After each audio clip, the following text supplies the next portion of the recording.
नमस्कार दोस्तों, जय माता दी। दोस्तों, हमारे यूट्यूब चैनल पर आपका बहुत बहुत स्वागत है। दोस्तों, आज की इस वीडियो में मैं बात करने वाली हूँ कि घर की चौखट पर दीपक कैसे जलाना चाहिए और इसको नियमित रूप से जलाने से क्या होता है और कौन सी बाती का प्रयोग करना चाहिए।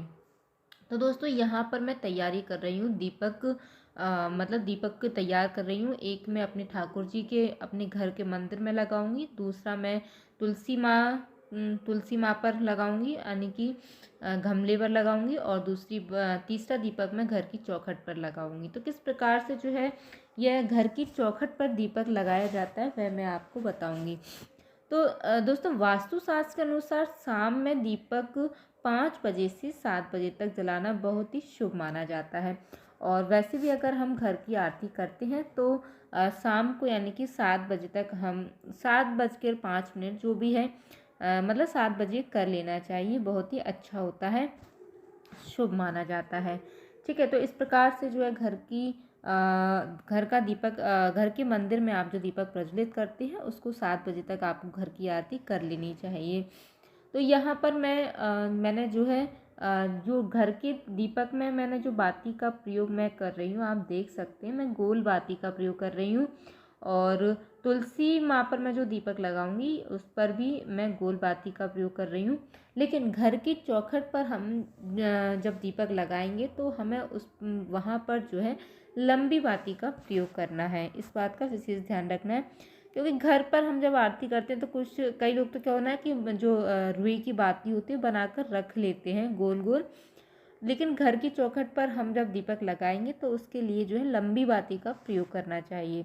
तो यहाँ पर मैं लंबी बाती जो है बना रही हूँ। देखिए, अगर हम नियमित रूप से घर की चौखट पर लंबी बाती का दीपक जलाते हैं तो घर में हमेशा जो है सकारात्मक ऊर्जा सक्रिय बनी रहती है और वास्तु दोष को बढ़ाने वाली नकारात्मक ऊर्जा जो है खत्म होने लगती है।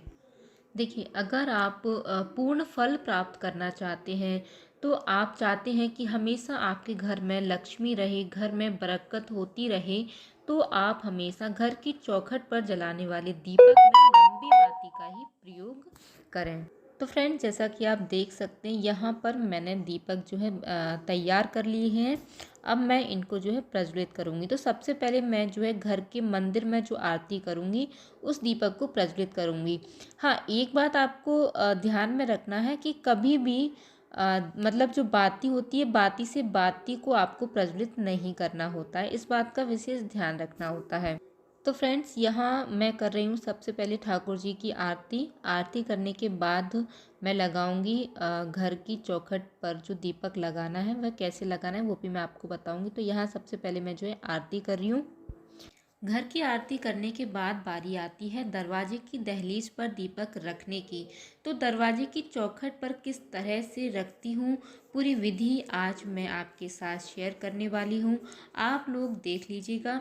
दरवाजे के दाहिने कोने पर हमेशा दीपक रखा जाता है। दाहिना कोना मतलब कि जब आप बाहर से घर में प्रवेश करते हैं, एंटर करते हैं, तो वह दाहिना कोना आप देख लीजिएगा। जैसे कि आपको मैं यहाँ वीडियो में दिखा रही हूँ कि हमारे घर का दाहिना कोना कौन सा है।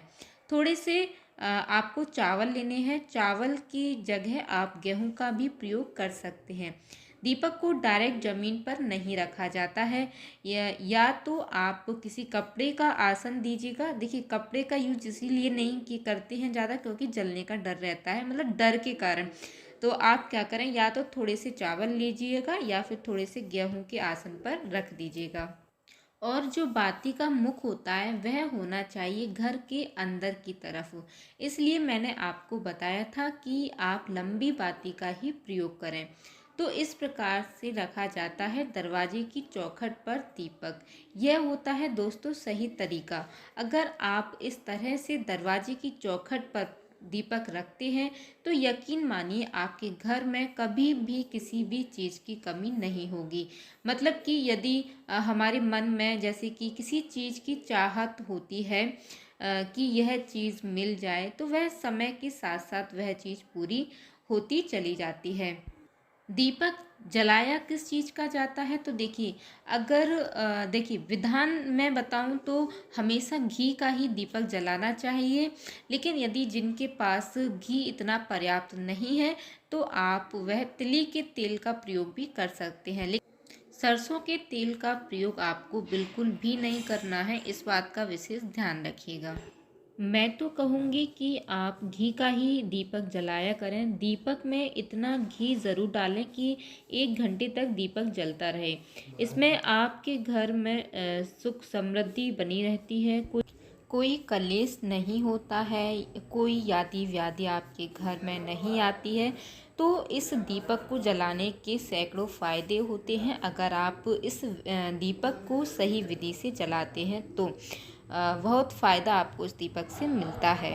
तो फ्रेंड्स, वीडियो पसंद आया हो तो वीडियो को एक लाइक ज़रूर कीजिएगा, साथ ही चैनल को सब्सक्राइब कीजिएगा और ज़्यादा से ज़्यादा शेयर कीजिएगा।